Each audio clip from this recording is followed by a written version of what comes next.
Selam aleikum. Fillimisht më lejoni të falenderoj mjeftinë e Bashkisë Islame të Republikës Kosovës, Naim Tërnava, veçmas edhe drejtorin e institutit për hulumtime dhe studime islame, zotin Sabri Bajgora, për këtë organizim të kësaj konference shkencore ndërkombëtare dhe konsideroj që është një nga konferencat më të organizuara deri më tani të organizuar nga Bashkia Islame e Kosovës. Të nderuar kolegë dhe të pranishëm, sot do të paraqes një përmbledhje të punimit tim, praktika gjyqësore në Kosovë mbi kontestet pronësore të vakfeve, ku kemi trajtuar një sër çështje me rëndësi të veçantë juridike lidhur me vendosjen e kontesteve në gjykata, standardet juridike dhe rregullativën e zbatueshme ligjore. Qëllimi i këtij punimi është analizimi i mënyrave se si gjykatat tona po i trajtojnë kontestet ku individ të ndryshëm pretendojnë se kanë fituar të drejtën e pronësisë në pronat vakufnore, me mbajtjen në mirëbesim për një periudhë më të gjatë se mbi 20 vite, dhe kërkojnë nga gjykatat që përmes parashkrimit fitues të njihet e drejta e pronësisë. Për të kuptuar zhvillimin e fundit, unë kam shqyrtuar aktgjykimet e gjykatave themelore dhe të gjykatës së apelit, si dhe qëndrimet e gjykatës supreme të Kosovës, të cilat përbëjnë një praktikë të konsoliduar në këtë fushë. Praktika e gjykatave, analiza e rasteve të paraqita në gjykata, aktgjykimet dhe qëndrimet e gjykatave përkitazi me fitimin e së drejtës së pronësisë mbi prona vakufnore me parashkrim fitues tregojnë qartë se gjykatat në Kosovë për institutin e parashkrimit fitues tashmë kanë formuar një qëndrim unik dhe të përbashkët, se mbi prona vakufnore nuk mund të fitohet të drejta e pronësisë me parashkrim fitues. Edhe në rastet kur pretenduesit kanë plotësuar kushtin e mbajtjes së pronës në mirëbesim edhe për periudhën më të gjatë se 20 vjet, për arsye se këto prona trajtohen juridikisht si prona shoqërore. Arsyeja tjetër është se prona vakufnore kanë karakter publik dhe fetar dhe i shërbejnë komunitetit fetar musliman. Këto prona ligji trajton si prona që s'mund të dalin jashtë destinimit të tyre fetar dhe s'mund të jenë të tjetërsohen përmes mekanizmit civil siç është parashkrimi fitues. Rastet nga praktika, për të ilustruar këtë, po përmend shkurtimisht 3 raste të ndryshme nga praktika gjyqësore. Rasti i parë, në një kontest pranë gjykatës themelore në Ferizaj, paditësi E.M. ka kërkuar me padi nga gjykata të një të drejtën e pronësisë mbi një parcellë vakufnore, duke pretenduar se këtë drejtë e kishte fituar me mbajtje me mirëbesim për më shumë se 20 vjet.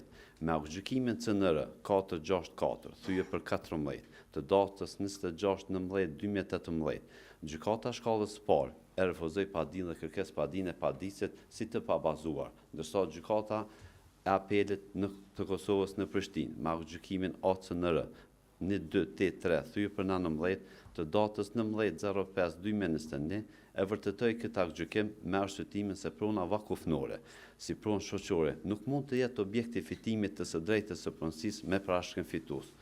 Në rastin e dytë, në gjykatën themelore në Frezaj, paditësi BB ka kërkuar njohjen e së drejtës së pronësisë me të njëjtat pretendime edhe në këtë rast. Gjykata ka refuzuar padinë dhe kërkes padinë e paditës si të pabazuar me aktgjykimin CNR 276/10 të datës 26/04/2018, kurse gjykata apelit të Kosovës në Prishtinë me aktgjykimin ACNR 359/2018 të datës 12/04/2023 la në fuqi aktgjykimin e gjykatës shkallës së parë. Arsyet dhe faktet juridike ishin të njëjta. Prona e Bashkisë Islame janë të natyrës shoqërore dhe të destinuara për funksione fetare, prandaj nuk mund të nështrohet parashkrimit fitues. Në rastin e tretë, në gjykatën themelore, shërtohen padinë e paditësit A.H, me të cilën ai ka kërkuar të njihet e drejta e pronësisë mbi një parcellë vakufnore, me arsyetimin se kishte mbajtur atë mbi 20 vite. Edhe në këtë rast, padia dhe kërkes padia e paditësit u refuzua se e pabazuar me aktgjykimin CNR 2019 thyje për 07759 të datës 05/06/2025, për arsye të njëjta faktike dhe juridike si në 2 rastet si përpërmenda. Këto 3 raste nga praktika gjyqësore përfaqësojnë qartë çështjen e gjykatave të Republikës së Kosovës, të cilat për këtë lloj konteste tashmë kanë formuar një praktikë të konsoliduar dhe të unifikuar. Baza juridike e këtij qëndrimi. Le të ndalim shkurtimisht edhe te baza ligjore që gjykatat po përdorin për të marrë vendime të tilla.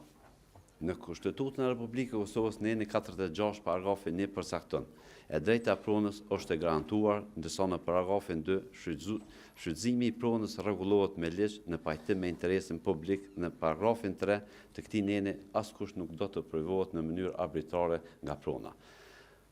Bashkia Islame e Kosovës vepron sipas ligjit për liri fetare në Kosovë. Sipas nenit 7, paragrafi 2 të këtij ligji, bashkitë fetare rregullojnë dhe administrojnë në mënyrë të pavarur organizimin e tyre të brendshëm.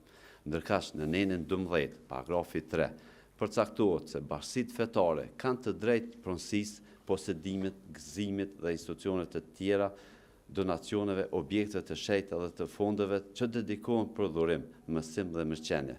Për më tepër në nenin 18, paragrafi 1 të ligjit për prona të drejta të tjera sendore, përcaktohet definicioni i pronësisë. Nga përmbajtja e kësaj dispozite ligjore, rezulton se pronësia është e drejtë e tërësishme e një sendi. Pronari mund të disponojë me sendin sipas dëshirës së tij, veçanërisht atë ta posedojë dhe ta përdorë, me atë të disponojë dhe të tjerë të përjashtojnë nga çfarëdo ndikimi, nëse nuk kundërshtohet nga ligji tjetër ose nga e drejta e një të treti. Në nenin 40 të ligjit për pronësi dhe të drejtat sendore përcaktohet se instituti i fitimit të drejtës së pronësisë me parashkrim fitues nuk mund të zbatohet mbi prona shoqërore dhe publike, siç trajtohet edhe prona vakufnore, por vetëm mbi pronat private. Këto burime ligjore krijojnë bazën juridike për mbrojtjen e prona vakufnore nga përvetësimi ose tjetërsimi pa autorizuar i tyre. Pse prona vakufnore trajtohen si prona shoqërore pranë gjykata?